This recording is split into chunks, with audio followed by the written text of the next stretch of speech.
Hello నమస్తే welcome to Telugu 360 నేను వీణా Sadhineni. America అధ్యక్షుడు డొనాల్డ్ ట్రంప్ సంచలన నిర్ణయం తీసుకున్నారు. అమెరికాలో ఉద్యోగం చేయాలనుకునే భారతీయులందరిపైన బిగ్ బాంబ్ వేసినట్లే. H1B వీసా లాటరీలో తీసేయడం ఒక ఎత్తు అయితే H1B వీసా అప్లికెంట్ కి $1,00,000 ఫీజు పెట్టడం. సో దీనికి సంబంధించి మనతో మాట్లాడడానికి ప్రస్తుతం మనతో ఉన్నారు సందీప్ మక్తెల గారు, founder and chairman of world Telugu IT council and founder of theta. నమస్తే అండి. అండ్ వెంకటేశ్వర్లు బూరా గారు ఉన్నారు, ఫౌండర్ అండ్ CEO ఆఫ్ స్క్రిపుల్. నమస్తే అండి. ఎస్ నరేష్ గారు నమస్తే అండి, founder and CEO of TFG. So ఇప్పుడు చూసుకున్నట్లయితే పెద్ద టాపిక్ అయిపోయింది, మొత్తం అంతా కూడా ఇండియన్స్ అందరినీ షేక్ చేసే వార్త బయటకు వచ్చింది. మీ పర్స్పెక్టివ్ మాకు కావాలి, అందుకోసమే అనమాట. దీనివల్ల ఈ H1B అనే దాని వల్ల స్టూడెంట్స్, ఇమిగ్రెంట్స్, కంపెనీస్ మ్యూచువల్ గా అందరూ ఎఫెక్ట్ అయ్యే సిచ్యువేషన్ ఉంది. కాబట్టి ఇప్పుడు ఎవరిపైన ఎలాంటి ఇంపాక్ట్ ఉంటుందని మీరు అనుకుంటున్నారండి? ముఖ్యంగా మీరు అడిగిన ప్రశ్నకి ఎవరిపైన అంటే మెజారిటీ తెలుగు వారి పైన అని చెప్పొచ్చు. ఎందుకంటే మనం చూసుకున్నట్టయితే ప్రపంచంలో ప్రతి ముగ్గురు ఇంటర్నేషనల్ టెక్నోక్రాట్స్ లో ఒకరు ఇండియన్ ఉంటారు, ప్రతి ముగ్గురు ఇండియన్ టెక్నోక్రాట్స్ లో ఒకరు తెలుగు వారు ఉంటారు. సో పెద్ద ఎత్తున తెలుగు కమ్యూనిటీ ఈ యొక్క ఇన్ఫర్మేషన్ టెక్నాలజీ సెక్టర్ లో వర్క్ చేస్తూ ఉంది అక్రాస్ ద వరల్డ్. సో వాళ్ళకి డైరెక్ట్ ఇంపాక్ట్ అనొచ్చు. అంటే ఇదైతే ప్రొక్లమేషన్ వచ్చిందో అంటే $1,00,000 వీసా ఫీస్ కింద కట్టేటువంటి ప్రొక్లమేషన్ డెఫినెట్ గా కూడా అది ఒకవేళ ఇంప్లిమెంటేషన్ స్టేజ్కి వస్తే గనక అది huge impact, direct impact IT sector పైన, ముఖ్యంగా ఐటీ ఇండస్ట్రీ పైన పడుతుందని చెప్పొచ్చు. అయితే మేము అనుకునేది ఏంటిదంటే టాలెంట్ పైన ట్రంప్ గన్ను పెట్టినాడని చెప్పి అంటూ ఉన్నాం. ఎందుకంటే ఐటీ ఇండస్ట్రీలో మనం చూసుకున్నప్పుడు పెద్ద పెద్ద మెషినరీస్ ఏమి ఉండవు. ఐటీ ఇండస్ట్రీలో ఉండేది అంతా కూడా టాలెంట్ ఉంటుంది. సో బ్రెయిన్స్ అంటే టాలెంట్ పైనే ఒక ఐటీ ఇండస్ట్రీ రన్ అవుతూ ఉంటుంది. అయితే మనం స్టాట్స్ చూసుకున్నట్టయితే H1B వీసాస్ ఏ కంట్రీ నుంచి మనకి ఎన్ని వస్తున్నాయని చూసుకుంటే ఆల్మోస్ట్ 71.9% H1B వీసాస్ ఇండియా నుండే ఉంది. అదేవిధంగా 11.9% చైనా నుండి, ఇంకా కెనడా నుండి, ఇతర దేశాల నుండి 0.09% ఫ్రమ్ సౌత్ కొరియా, ఇట్లా. So majority portion is from India. అది కూడా ఇండియాలో ఐటీ సెక్టరే ఎక్కువ H1B వీసా ఇస్తూ ఉంటుంది. చాలా మందికి కూడా డ్రీమ్ ఉంటుంది ఐటీ సెక్టర్ లో.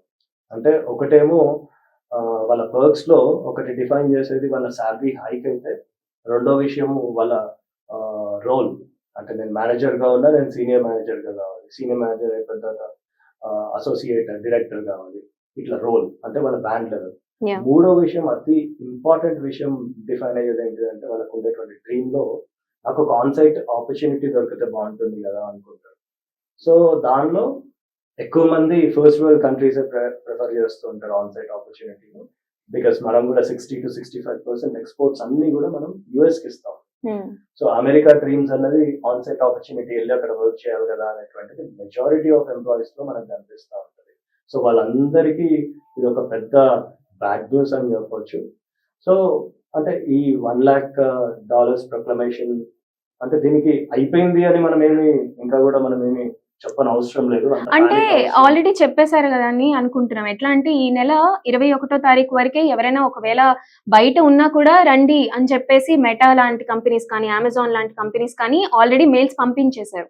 సో ఇది ఒక కైండ్ ఆఫ్ ఎమర్జెన్సీ సిచ్యువేషన్ వాళ్ళకి కూడా, కంపెనీస్ కూడా. సో ఆ లెక్కను చూసుకుంటే ఇంప్లిమెంటేషన్ అయిపోతుంది అన్నది వాళ్ళతో ఉంది కదా. రెండు ఉంటాయండి. Proclamation is different and executive order is different. Proclamation కి ఎగ్జిక్యూటివ్ ఆర్డర్ కి డిఫరెన్స్ ఉంటుంది. మనకి బర్త్ రైట్ సిటిజన్షిప్ అంటే ఎవరైతే ఇప్పుడు బిజినెస్ వీసా పైన నార్మల్ గా ఇంతకుముందు అక్కడికి వెళ్ళిన అంటే B1 B2 పైన వెళ్ళి అక్కడ పుట్టాడు అనుకోండి బాబు, ఆటోమేటిక్ గా అక్కడ సిటిజన్షిప్ అయిపోవడం, అట్లాంటి బిల్ ఒకటి మనము రీసెంట్ గా మనం చూసాం. సో దాన్ని కోర్టులో దాన్ని కొట్టేసినారు. సో అట్లాగే ఇది కూడా ఎక్స్పెక్టెడ్ దట్ ఇది ఉంటది అంటే సస్టైన్ అవుతుంది, లేకపోతే ఇది నిలబడుతుంది అని చెప్పి చెప్పలేము. కాకపోతే మీరు అన్నట్టు ఏంటంటే టైం లైన్ పెట్టడం అన్నది డెఫినెట్ గా కూడా కొంత ప్రతి ఒక్కరిలో కూడా పానిక్ సిచ్యువేషన్ క్రియేట్ చేసిందని చెప్పొచ్చు. ఎందుకంటే రేపు రాత్రి వరకు మీరు అందరూ వాపస్ వచ్చేయాలి అని చెప్పేసి. అందుకనే పెద్ద కంపెనీస్ అన్ని కూడా మెయిలర్స్ రన్ చేస్తున్నాయి, కమ్యూనికేట్ చేస్తున్నాయి అన్ని వాళ్ళ ఎంప్లాయీస్ కి దట్ ఎక్కడున్నా కానీ మీరు బ్యాక్ వచ్చేసేయండి కంట్రీకి. దాంతో పాటు ఇంటర్నేషనల్ ట్రావెల్స్ ఏదన్నా ఉంటే నెక్స్ట్ ఒక 1 week to 15 days ఎక్కడ కూడా ఇంటర్నేషనల్ ట్రావెల్స్ అంటే బయట కంట్రీస్ కి మీరు పెట్టుకోకండి. ఎందుకంటే వాళ్ళకు కూడా ఒకవేళ ఎంప్లాయీ మళ్ళీ బ్యాక్ వస్తున్నాడు అనుకోండి, బ్యాక్ వస్తున్నప్పుడు కట్టాల్సింది ఎవరు ఈ వీసా ఫీజ్ అంటే ఆబ్వియస్ గా కూడా ఎంప్లాయర్ కట్టాలి. కాకపోతే లాట్ ఆఫ్ క్వశ్చన్స్, ఎవరికి కట్టాలి, ఎక్కడ కట్టాలి, ఇదంతా కూడా we have lot of questions. But ఏంటిదంటే బ్యాక్ వచ్చేటప్పుడు బర్డెన్ పడేది కంపెనీకి పడుతుంది. సో కంపెనీ ఇమీడియట్ గా అలర్ట్ అయ్యి ఎంప్లాయీస్ అందరికీ కూడా ఇన్స్ట్రక్షన్ ఇచ్చింది that better you do not leave the country అని చెప్పి. అందుకనే మెయిలర్స్ రన్ అవుతా ఉన్నాయి. సో ఈ ఇంపాక్ట్ అన్నది డెఫినెట్ గా కూడా ఉంటదని చెప్పొచ్చు. ఎందుకంటే ఇప్పుడు ఒక మేనేజర్ లెవెల్ ఎంప్లాయీ యుఎస్ కి వెళ్ళాడు అనుకోండి, ఆయనకు ఉండేటువంటి శాలరీ సమ్వేర్ 80,000 నుంచి 2 లక్షలు 3 లక్షలు ఉంటుంది. దాంతో పాటు ఇప్పుడు ఈ లక్ష కట్టాలంటే ఇంతకుముందు $5,000 to $6,000 ఉంది. దాని అమాంతం $1,00,000 చేసేసరికి $1,00,000 యాడ్ అవుతుంది. So $1 lakh every year it's gonna impact a lot. So ఎవరికి ఇంపాక్ట్ అవుతుంది ఇక్కడ? ఇంపాక్ట్ అయ్యేది డెఫినెట్ గా కూడా అక్కడ ఎంప్లాయీతో పాటు, అంటే బయటికి వెళ్ళాలనుకునేటువంటి ఆ డ్రీమ్ ఉన్నటువంటి వాళ్ళతో పాటు ఎంప్లాయర్ కి మేజర్ గా ఎఫెక్ట్ చేస్తారు. ఎందుకంటే వీళ్ళు కట్టాలి. ఒక ఇండియన్ టాలెంట్ ఆల్రెడీ ప్రూవ్ అయింది. Indian talent more over companies కూడా అంత భరించాలి అంటే స్కిల్స్ ని బేస్ చేసుకొని వాళ్ళని తీసుకొని వెళ్తూ ఉంటారు. ఆల్సో చాలా సిచ్యువేషన్స్ మనం చూసాం, లే ఆఫ్స్ జరిగాయి, కాస్ట్ కటింగ్స్ అని చెప్పేసి. ఇప్పుడు కంపెనీస్ పైన కూడా ఇది ఒక బాంబ్ లాంటిది. ఇండివిజువలే చాలా ఎఫెక్ట్ అవుతారని మనకు క్లియర్ గా అర్థమైపోతుంది. ఇప్పుడు కరెంట్ సినారియో ఏంటండి? ఇప్పుడు వాళ్ళు ఉన్న సిచ్యువేషన్ కి అక్కడ ఆల్రెడీ ఉన్న ఎంప్లాయీస్ భయపడాలా లేదంటే ఇక్కడికి రావాలన్న డైలమా వాళ్ళలో ఉంది. సో మీ పర్స్పెక్టివ్ ఏంటి దాని? అంటే నిన్నటి నుండి కూడా ఈవెన్ మాకు మల్టిపుల్ మెయిల్స్, లేకపోతే అక్కడ ఉండేటువంటి లీడర్షిప్ కి కూడా, అక్కడ ఉండేటువంటి అసోసియేషన్స్ ఏమవుతుందంటే యుఎస్ లో ఉండేటువంటి ఏదైతే తెలుగు కమ్యూనిటీ ఉందో వాళ్ళందరూ కూడా అసోసియేషన్స్ ని అప్రోచ్ అవుతా ఉంటారు. సో నిన్నటి నుండి కూడా మాకు మల్టిపుల్ రిక్వెస్ట్ వస్తా ఉన్నాయి, వాళ్ళకి మల్టిపుల్ క్వశ్చన్స్ వస్తా ఉన్నాయి. కొంతమంది అటార్నీస్ ని మనం అటాచ్ చేస్తున్నాం.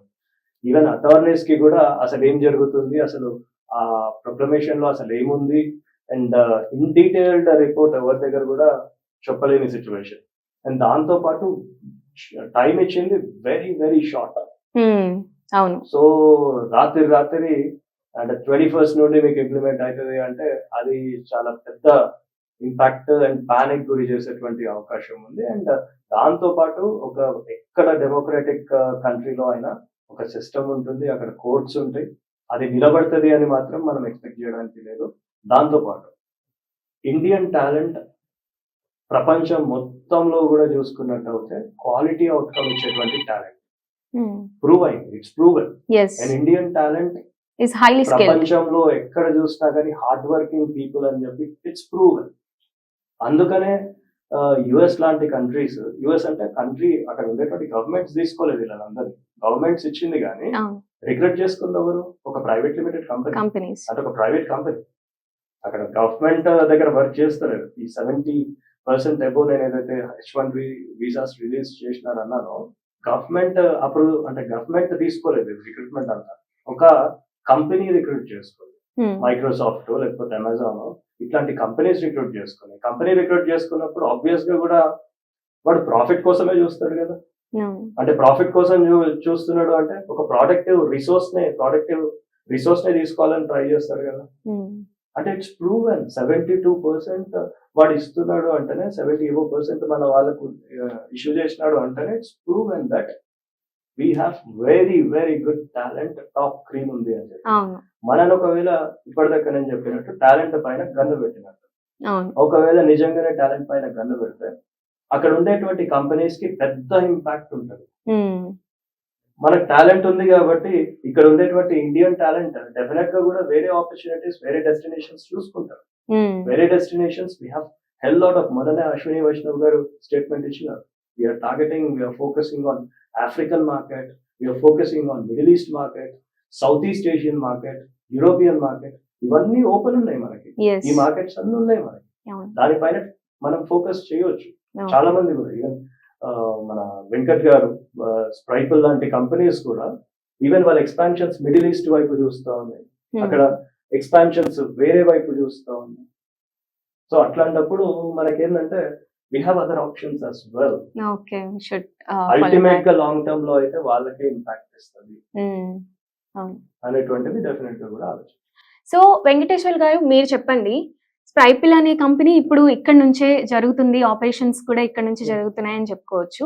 కానీ అదర్ కంట్రీస్ నుంచి మార్కెటింగ్ చేస్తున్నారు కాబట్టి మీ పైన ఇంపాక్ట్ ఉంటుంది అని మేము అనుకుంటున్నాము. ఎలాంటి ఇంపాక్ట్ ఉంటుంది అండ్ ఆల్సో అసలుకి ఎట్లా దీన్ని ఇదొక ఛాలెంజింగ్ పీరియడ్ కాబట్టి ఎలా అధిగమిస్తున్నారు?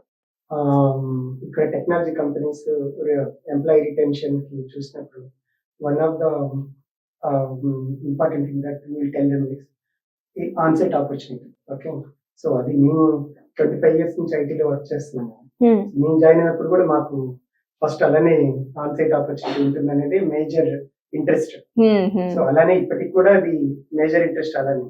సో యుఎస్ మేజర్ గా యుఎస్ కి అది ఎక్కువ ఆప్షన్స్ ఎక్కువ యుఎస్ కి ఉండేవి. సో దాంతో ఏంటంటే ఇప్పుడు నేను యూత్ ఎంటర్‌ప్రెన్యూర్ ఉన్నప్పుడు నేను కూడా మా ఎంప్లాయీస్ కి చెప్పేది డెఫినెట్ గా యుఎస్ కి On-site ఉంటుంది. ఆపర్చునిటీస్ చూస్తామని చెప్తాము ఎక్స్పాన్షన్ లో.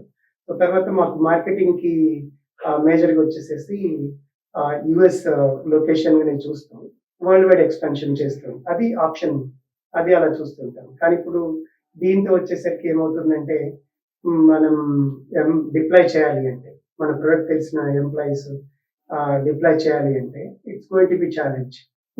ఎందుకంటే వేరే వీసా టైప్స్ ఉన్నా కూడా H1 is one category which will give us advantage. అది వాళ్ళకి కూడా ఎంప్లాయీస్ కూడా తెలుసు. దాంతో కొంచెం డిఫరెంట్ థాట్ ప్రాసెస్ స్టార్ట్ అవుతుంది ఎంప్లాయీస్ లో. అది కొంచెం ఛాలెంజింగ్ గా ఉంటుంది. సో మీరు ఇదివరకు రిక్రూట్ చేసుకోవాలి కదా. ఇప్పుడు యుఎస్ లో మనం ఎక్స్పాండ్ చేయాలంటే మళ్ళీ యుఎస్ లో రిక్రూట్ చేసుకోవాలి, అవన్నీ చేయాల్సి ఉంటుంది. ఇక్కడ నుంచి మనం యుఎస్ ఎక్స్పాండ్ చేద్దాం అనుకున్న ఎర్లీ స్టేజ్ టెక్నాలజీ కంపెనీస్ కి డెఫినెట్ గా ఛాలెంజ్ అవుతుంది. ఓకే, సో మీరు ఆల్రెడీ అక్కడ వర్క్ చేశారు, అక్కడ కంపెనీస్ పెట్టిన అనుభవం ఉంది కాబట్టి మీకు అప్పుడు ఎలా ఉండేది ఇప్పుడు ఎలా ఉండేది ఒక్కసారి మెజర్ చేస్తే ఎట్లా అనిపిస్తుంది, అప్పుడు ఎలా ఉంది కొంచెం చెప్పండి. నేను వచ్చేసి ఆల్మోస్ట్ 8 years యుఎస్ లో ఉన్నాను. చాలా డిఫరెన్స్ ఉంది ఇప్పుడు అప్పుడుకి. అక్కడ మేజర్ డిఫరెన్స్ ఏంటంటే ఇప్పుడు ఇండియన్స్ డెఫినెట్ గా చాలా కంపెనీస్ లో టాప్ లెవెల్స్ లో ఉండి మన ఇండియాకి సంబంధించిన బ్రాండ్ ఇమేజ్ డిఫరెంట్ గా కనిపిస్తుంది compare to when we went there in early 2000. Okay, అప్పుడు ఎక్కువ ఇంజనీర్స్ అనేది ఉండేది. ఇప్పుడు ఏంటంటే మొత్తం బిజినెస్ ఓనర్స్ గా ఎస్టాబ్లిష్ చేసుకోవాలన్న స్టేజ్. వీళ్ళలో చాలా మంది H1 మీద వెళ్ళి అక్కడ ఇనిషియల్ ఇయర్స్ లో ఉంది, తర్వాత వాళ్ళని ఎస్టాబ్లిష్ చేసుకొని అక్కడ కంపెనీస్ లో లీడర్స్ గా ఎదిగి ఇప్పుడు ఆ కంపెనీస్ ని వరల్డ్ లో టాప్ లెవెల్లో నడిపిస్తున్న వ్యక్తులు కూడా. సో వాళ్ళు వెళ్ళింది కూడా చాలా మంది అందులో H1 లేదంటే అక్కడ స్టూడెంట్ గా వెళ్ళి H1 కింద కన్వర్ట్ అయిన తర్వాత అలా సెటిల్ అయిన తర్వాత they are now leading the companies. So ఇప్పుడు ఏదైతే H1 వీసాది ఇది ఇట్లాంటి లిమిటేషన్స్ అవన్నీ తీసుకొని వచ్చినప్పుడు డెఫినెట్ గా అది ఇంపాక్ట్ అవుతుంది. సో బేసికల్ ఒకటి ఎంప్లాయీస్ మాలాంటి ఎంప్లాయీస్ కి అది ఇంపాక్ట్. మేము ఇంకా వీసా ఆప్షన్ యూజ్ చేయాలన్నా చాలా ఆలోచించాలి. రెండో విషయం వచ్చేసేసి అక్కడ రిక్రూట్ చేసుకోవటం అవన్నీ చేయటం అనేది డెఫినెట్ గా డిఫికల్ట్ అయిపోతుంది. ఎస్, డెఫినెట్ గా మీరు చెప్పినట్లు ఇప్పుడు స్టూడెంట్స్ వెళ్ళాలి అక్కడ ఎర్లీ స్టేజ్ లోనే వెళ్ళి 2 years స్టడీ చేసిన 3 years అక్కడ జాబ్ కానీ ఇంటర్న్షిప్ కానీ పార్ట్ టైం జాబ్స్ చేసుకుంటూ అట్లాగా ఇంటికి పంపించేవాళ్ళు. ఇప్పుడు సిచ్యువేషన్ అలా లేదు. సో ఈ బిగ్ బాంబ్ ని మీరు ఎలా చూస్తారు? So first of all last few years నుంచి చూస్తే స్టూడెంట్స్ ఎంఎస్కి వెళ్ళిన వాళ్ళు చాలా మంది ఉన్నారు. మనం ఇంకా తెలుగు స్టేట్స్ నుంచి ఇంకా చాలా ఎక్కువ ఉన్నారు. లాక్స్ ఆఫ్ స్టూడెంట్స్ వెళ్తున్నారు. కరోనా టైం తర్వాత కూడా చూసాము, లాక్స్ ఆఫ్ స్టూడెంట్స్ వెళ్ళారు ఎంఎస్కి. ఇప్పుడు ఏమైపోతుందంటే ఆల్రెడీ వాళ్ళు they are waiting for opportunities. Student education అయిపోయే ఆపర్చునిటీస్ కోసం వెయిట్ చేస్తున్నారు అక్కడ. because they want to get some work experience. It's not that they want to settle in US forever అనేది కాదు, వర్క్ ఎక్స్పీరియన్స్ కోసం. Because lot of international brands, world famous brands ఉండటం వల్ల ఆ వర్క్ ఎక్స్పీరియన్స్ వస్తుందన్న hope తోటి వాళ్ళు studies అయిపోయిన తర్వాత అక్కడ ఉంటున్నారు. సో ఉన్నప్పుడు ఏంటంటే ఇప్పుడు ఇది H1 అప్లై చేయాలి కంపెనీస్ ఈ $1,00,000 కట్టి ఈ ఫ్రెష్ గ్రాడ్యుయేట్స్ తీసుకొని అనేసరికి డెఫినెట్ గా కంపెనీస్ భరించాలి. చాలా ఫస్ట్ ఇప్పుడు ఆపర్చునిటీ ఇవ్వటమే కష్టంగా ఉన్న డేస్ లో అవును. ఈ ఫ్రెష్ స్టూడెంట్స్ కి అట్లాంటి వాళ్ళని $1,00,000 పే చేసి గవర్నమెంట్ కి వీళ్ళని తీసుకోవటం అనేది ఇంకా అది ఆల్మోస్ట్ ఇంకా అది అవును. జీరో అనుకోవచ్చు. అనుకోవచ్చు. సో డెఫినెట్ గా ఇప్పుడు ట్రంప్ ఏదైతే అధికారంలోకి వచ్చిన తర్వాత ఫస్ట్ నుంచి అమెరికన్స్ ఫస్ట్ రావాలి, అమెరికాకి ఫస్ట్ ఉండాలి అనేది తన నినాదంగా చెప్పుకుంటూ వచ్చారు. దాన్ని ఫాలో అవ్వడానికే ఇలా చేస్తున్నారా, లేకపోతే ఇండియన్స్ పైన ఏదైనా యూనో అదర్ ఇంటెన్షన్స్ తో చేస్తున్నారా అనేది ఏ రకంగా చూస్తారు? అయితే ఒకటండి, అంటే ఇప్పుడు మీరు అడిగిన ప్రశ్నకి డెఫినెట్ గా కూడా ఏ కంట్రీ ఉందో వాళ్ళ లోకలైట్స్ ని చూసుకోవాల్సిన అవసరం ఎంతైనా ఉంది. ఇప్పుడు మన తెలంగాణ ఉద్యమం జరిగింది కూడా అందుకని, ఇక్కడ ఉండేటువంటి లోకలైట్స్ కి ఉండేటువంటి బెనిఫిట్స్ అవి ఇవ్వాలి అని చెప్పి. బట్ ఎక్కడ కూడా యూనో బయటికి వచ్చినటువంటి వాళ్ళని ఎక్కడ డిస్టర్బెన్స్ క్రియేట్ చేయడం. సిమిలర్ వే అక్కడ ఉండేటువంటి ఎవరైతే వలస వచ్చిన వాళ్ళు ఉన్నారో, వలస వచ్చిన వాళ్ళు ఇన్ ద సెన్స్ అక్కడ టాలెంట్ వల్లే అక్కడికి వచ్చినారు. సో టాలెంట్ బేస్డ్ ఉద్యోగాలు ఏవైతే ఉన్నాయో దాన్ని ప్రొటెక్ట్ చేసుకునే అవసరం ఎంతైనా ఉంది. అఫ్ కోర్స్ దాన్ని ఏంటిదంటే అక్కడ ఉండేటువంటి అమెరికన్ ఫస్ట్ అనేటువంటి నినాదాన్ని ఎవరు కూడా తప్పు పట్టాల్సిన అవసరం లేదు. ఎందుకు అంటే వాళ్ళ కంట్రీ అతను elected representative of their own country. So definite గా ఆయన వాళ్ళ దాని ప్రకారం వాళ్ళ కంట్రీ సిటిజన్స్ ని ఎట్టి పరిస్థితుల్లో వాళ్ళని ప్రొటెక్ట్ చేయాల్సిన అవసరం అయితే ఉంది. కాకపోతే కొన్ని ఇప్పుడు అట్లా లేదు. ఇప్పుడు ఈ డెసిషన్స్ ఏవైతే ఉన్నాయో కంట్రీని ప్రొటెక్ట్ చేసేటట్టు లేదు. అక్కడ ఉండేటువంటి ఐటీ కంపెనీస్ అన్ని కూడా తరలిపోతాయి. ఎందుకు అంటే ఇంత పెద్ద పెద్ద టారిఫ్స్ కానివ్వండి, పెద్ద పెద్ద ఈ $1,00,000 వీసా ఫీజులు కానివ్వండి, ఏ ఐటీ కంపెనీస్ కన్నా ఏ ఇండస్ట్రీస్ కన్నా ఫ్లెక్సిబిలిటీస్, దాంతో పాటు సబ్సిడీలు ఇవ్వడము, ఇవన్నీ మనం ఎందుకు చేస్తాం? ఏ కంట్రీ అయినా ఒక వ్యవస్థ పెట్టుకుంటుంది. ఇప్పుడు మన దగ్గర ఇన్వెస్ట్ ఇండియా అని పెట్టుకుంది. అట్లనే ప్రతి కంట్రీ కూడా ఇన్వెస్ట్మెంట్ ప్రమోషనల్ కౌన్సిల్ ప్రతి కంట్రీకి ఉంటుంది. వాళ్ళ యొక్క డిపార్ట్మెంట్ ఉద్దేశం వాళ్ళ దగ్గరికి ఇన్వెస్ట్మెంట్స్ తేయడానికి. ఇప్పటిదాకా మన స్ప్రైకుల్ టీమ్ కూడా యుఎస్ కి ఎక్స్పాన్షన్ చేద్దాం అనుకుంటుంది. ఒక mid size small size company ఇప్పుడు ధైర్యం చేయదు. యుఎస్ ఎందుకు టార్గెట్ సమ్ అదర్ కంట్రీ. ఆ పక్కన ఉండేటువంటి కెనడా టార్గెట్ చేస్తుంది కావాలంటే. ఇంకోటి నియర్ షోర్ ఆప్షన్ కింద మెక్సికో, గొడలహార పెద్ద ఐటీ పార్క్స్ అయిపోయినాయి. అక్కడ టార్గెట్ పక్కన కంట్రీస్కి వెళ్ళిపోతుంది, కంపెనీస్ వెళ్ళిపోవచ్చు.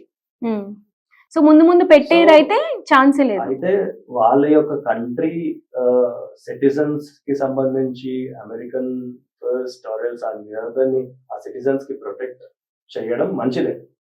కాకపోతే ఈ యొక్క నిర్ణయాలు అట్లా లేవు, వాళ్ళ యొక్క కంట్రీని డ్యామేజ్ చేసేలాగానే ఉన్నాయి. అది క్లియర్ గా మనకి ఇక్కడ కూర్చున్న వాళ్ళకి, మనకి చూస్తున్న వాళ్ళకి అర్థమవుతుంది. కానీ అక్కడ ఆయన ఇప్పుడు టాలెంట్ ని ప్రోత్సహించడం అనేది ఒక ఎత్తు అయితే, తొక్కేసి లిటరల్ గా ఇండియన్స్ ని తొక్కేసి ఎదగాలి అని అనుకుంటున్నట్లుగా కనిపించింది. స్కిల్ బేస్డ్ గా ఈ వర్షన్ లో చూసుకున్నట్లయితే ఫినాన్షియల్ గా కానీ ఆ పరంగా అది డెవలప్డ్ కంట్రీ, దాన్ని మనం ఎట్లాగూ పాయింట్ చేయలేం. కానీ స్కిల్ బేస్డ్ గా తొక్కేసి మరి ఎదగాలి అని అనుకోవడం మాత్రం తప్పుగా చూడొచ్చు. కొన్ని కంట్రీస్ ఉన్నాయి అట్లనే ఖరాబ్ అయిపోయిన కంట్రీస్ చాలా ఉన్నాయి. Example is Zimbabwe. Zimbabwe 1990s లో ఈ ప్రాంతాల్లో మనం చూసుకున్నప్పుడు డాలర్ కి అంటే వాళ్ళ 2 ZICs వేస్తే వాళ్ళ ఈక్వల్ టు $1 రేట్ ఉంటుండే. బట్ అక్కడ ఉండేటువంటి ఎవరైతే అంటే వైట్ అంటే ఈ యూరోపియన్ కమ్యూనిటీ ఏదైతే ఉందో ఆ యూరోపియన్ కమ్యూనిటీ అంతా కొత్తగా వచ్చినటువంటి లీడర్షిప్ ఎలగొట్టేసింది అనమాట. ఎలగొట్టేసేసరికి అక్కడ ఎవరు స్కిల్ తెలీదు, అక్కడ పొలం పండించుకునడం తెలియదు, ఏం తెలియదు. సో ఆ ఎకోసిస్టమ్ వాళ్ళందరూ ఖాళీ చేసేసి వెళ్ళిపోయేసరికి మొత్తం ఇవాళ జింబాబ్వే పరిస్థితి ఏందో మనం చూస్తాం. మొన్న నేను జింబాబ్వే వెళ్ళినప్పుడు హరారేలో ఒక చిన్న అరటిపండు కొనుక్కోవాలంటే ఇంత పెద్ద 10 లక్షల జిగ్గులు వానికి ఇస్తే వాడు ఒక అరటిపండు ఇస్తాడు. అంటే అంత ఎకానమీ ఫాల్ట్ ఉన్నాయి. ఒకవేళ కనుక టాలెంట్ బయటికి వచ్చేటప్పుడు ఎంకరేజ్ చేస్తూ వాళ్ళని చేయాల్సిన అవసరం ఉంది. మిడిల్ ఈస్ట్ కంట్రీ యుఏఈ చూసుకోవచ్చు. యుఏఈ టాలెంట్ ఇప్పుడు ఎంకరేజ్ చేస్తూ ఉంది. కొత్త వీసాస్ ని ప్రోత్సహిస్తూ ఉంది. అక్కడెప్పుడు వీళ్ళు ఒకవేళ కంపెనీ పెడతారు అనుకుంటే ఇమీడియట్ గా కూడా వీసా పాలసీ ఒక 1 week లో they will get the visa, they will get residency. ఎందుకు ఎంకరేజ్ చేస్తున్నారు? అక్కడ ఉండేటువంటి గ్రోత్ ఉద్దేశించి. సో ఇట్లాంటి నిర్ణయాలు అనేది direct impact to the country and big వేలో ఇంపాక్ట్ పడుతుంది. ఖచ్చితంగా అయితే ఒక నెక్స్ట్ 5 years ఇన్ టర్మ్ ఒక్కటి ఇట్లాంటి పిచ్చి అంటే నిర్ణయాలు అనుకోండి, డెఫినెట్ గా కూడా అక్కడ ఉండేటువంటి మేజర్ యునో టాలెంట్ పైన ఉండేటువంటి క్రీమ్ ఒక్కసారి ఆ డైవర్షన్ తీసుకొని వేరే దగ్గరికి వెళ్ళింది అనుకుంటే వేరే దగ్గర కూడా సామ్రాజ్యం సృష్టించారు. సో ఎట్టి పరిస్థితుల్లో వాళ్ళని అంటే ఆయన నినాదం కరెక్టే, కాకపోతే ఆయన చేసేటువంటి పద్ధతి అయితే ఎట్టి పరిస్థితుల్లో మీరు చెప్తుంటే నాకు కూడా అనిపిస్తుంది ఈ 5 years లో జింబాబ్వేకి ఏదైతే స్టేజ్ వచ్చిందో ఖచ్చితంగా కొంచెం లేట్ అవ్వచ్చు కానీ ఖచ్చితంగా అదే సిచ్యువేషన్ అమెరికాకు కూడా వస్తుంది అని చెప్పేసి. సో నరేష్ గారు మీరు చెప్పండి, స్టూడెంట్ లెవెల్ నుంచి మనం మాట్లాడుకుంటున్నాం కాబట్టి ఇప్పుడు ఆల్రెడీ కొంతమంది స్టూడెంట్స్ అక్కడే ఉన్నారు, అక్కడ చదువుకొని అక్కడ జాబులు చేద్దాము అన్న ఇంటెన్షన్ లో ఉన్నారు. ఇప్పుడు వెళ్ళడానికి రెడీగా ఉన్న వాళ్ళు కొంతమంది స్టూడెంట్స్ ఉన్నారు. వాళ్ళపైన ఎలాంటి ఇంపాక్ట్ ఉంటుంది, వీళ్ళు ఎదుర్కోవాల్సిన ఛాలెంజెస్ ఏంటి? అంటే ఇప్పుడు ఎంఎస్ చేయడానికి లేదంటే వేరే చదువుకోవడానికి వెళ్ళాలి అని అనుకుంటారు కదా, వాళ్ళు ఎదుర్కొనే ఛాలెంజెస్ ఏంటి? ఎస్ అండి, ఖచ్చితంగా ఇంపాక్ట్ ఉంటుందండి. ఎలా అంటే student definitely will convert as a employ will convert as a business. So fresh talent. So studies కోసం అక్కడికి వెళ్ళిన తర్వాతకి లెవెల్ బై లెవెల్ నెక్స్ట్ ఎంప్లాయీగా నెక్స్ట్ ఎంటర్ప్రెన్యూర్గా సో ఎదగాలనుకుంటారు. సో దీంట్లో ఇయర్ బై ఇయర్ ఇయర్లీ అంతంత డాలర్స్లో అక్కడ పే చేసి అక్కడ స్టే చేయడం అనేది ట్రూలీ టఫ్. ఇంకొకటి ఏంటంటే స్టూడెంట్స్కి, ఎందుకంటే ఇప్పుడు పేరెంట్స్ దగ్గర నుంచి వాళ్ళకి ఎకానమీ ఉంటుంది. సో దేర్ ఓన్ ఫండింగ్ ఉండదు వాళ్ళకి. సో అది ఇంకా చాలా టఫ్ అవుతుంది.